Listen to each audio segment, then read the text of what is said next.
Well, I picture Sherlock Holmes as kind of like a scruffy guy who's almost homeless looking, and he can like disguise himself really easily and blend in or stand out.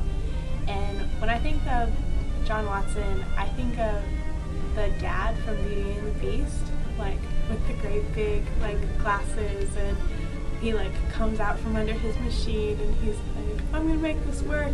I picture Sherlock Holmes as being sort of the typical Victorian gentleman, top hat, suit jacket type of guy, really.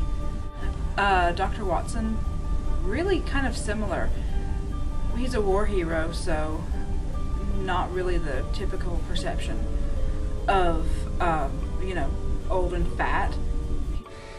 I picture him as the old Barrymore Sherlock Holmes, or something from Sesame Street, the old, the fog pipe that's going down like this, the brown London fog type jacket, and that bizarre hat, I can't think of the name of it, maybe some mutton chops or something like that.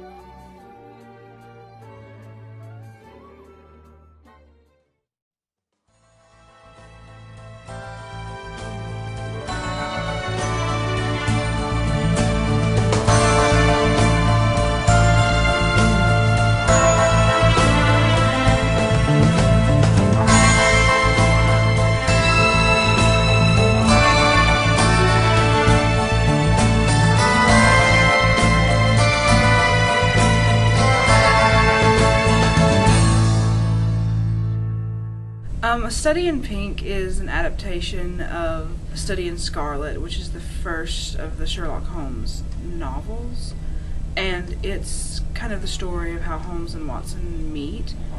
And you'd think that it would get adapted a lot, but it really doesn't, because there's kind of a strange subplot with Mormonism that isn't really politically correct anymore.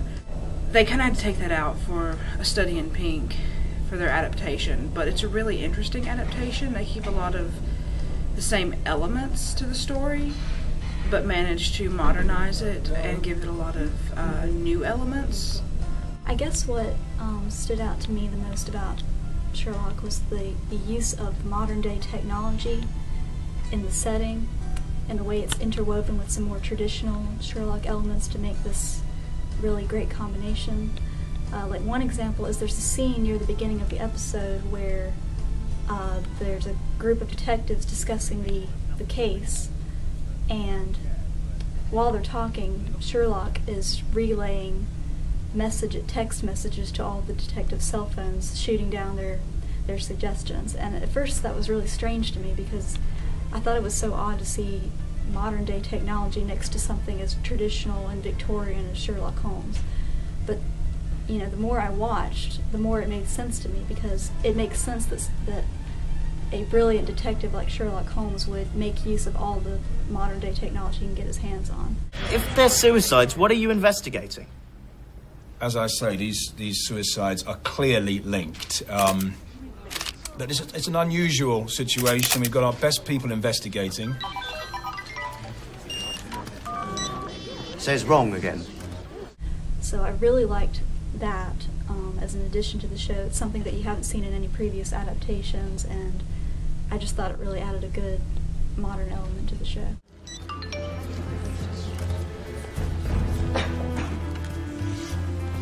Thank you. So Sherlock has a website, and it's called The Science of Deduction, which basically explains what all he does and how he does it, the way he thinks. And it's an example of this is in the episode, the pilot episode, where he is analyzing this woman who's dead, and she's laying on the ground, and he's going through and he's looking at her, and he's analyzing specific things, and whatever he sees, there's like this word, this text that'll flash up on the screen, and so it'll be like damp or dry or cell phone and just stuff like that. And so it explains how he does what he does, how he figures things out, and it shows you so that you know, but it's not like blatantly obvious, so that it takes away the mystery of the show. Got anything? Not much.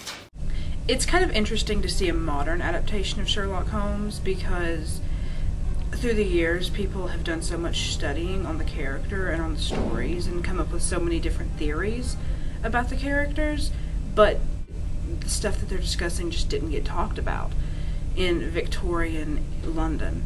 So it's really interesting that they're able to discuss some of the more modern concepts. There's a scene that takes place in a restaurant. It's actually one of the funniest scenes in the entire episode, where they find themselves kind of discussing the sexuality of Sherlock Holmes, and it's actually really entertaining. It's a great scene. It actually does a lot for the character too, but it's kind of interesting and kind of odd to see Sherlock Holmes on screen discussing his sexuality.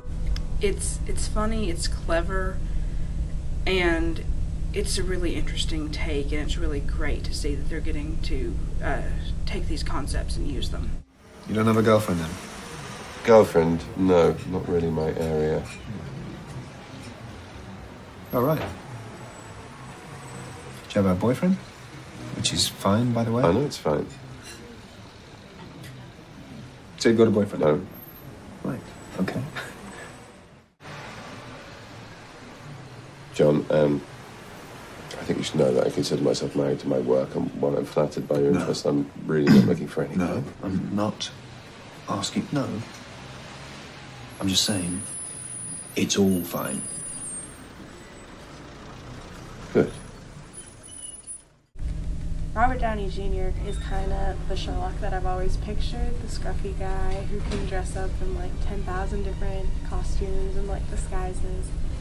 One of the things I really liked about the Robert Downey Jr. movies is that all the action scenes and how there were so many chase scenes and you saw all the scenery, and you get a taste of that in the BBC in one particular chase scene where they're running through the town and you get to see kind of the patterns that each group goes through of the people they're chasing and of Watson and Holmes themselves. And it's really cool.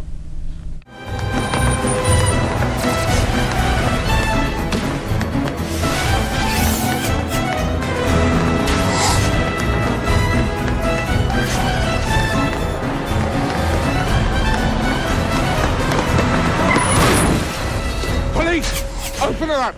One of the things I like best about the show in general is the dynamic between Sherlock Holmes and John Watson, because one of my least favorite representations in adaptations is when Watson is this stout, short, like kind of comedy relief character who's just a sidekick, and Holmes sort of plays the straight man to him.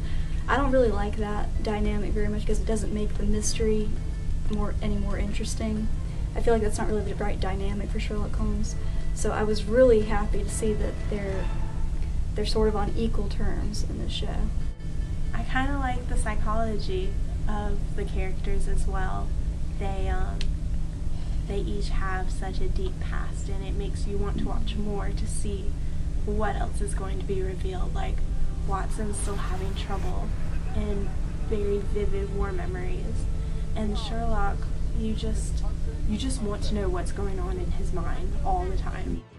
It's really fun. They really go back to a lot of the basis of the characters and the stories, which is pretty fun. And Benedict is such a young Sherlock, but he handles it so well. He's got so much gravity, I think. And Martin, they call him kind of the everyman actor. It's perfect for Watson, for John. Like, when I see Sherlock, I don't think of anybody else as like Sherlock and Watson now. It's just like, no, that's it, like they're like meant to play the role. Like, if you see him walking down the street, you just be like, hey Sherlock, and he'd be like, hey, and like it just fits.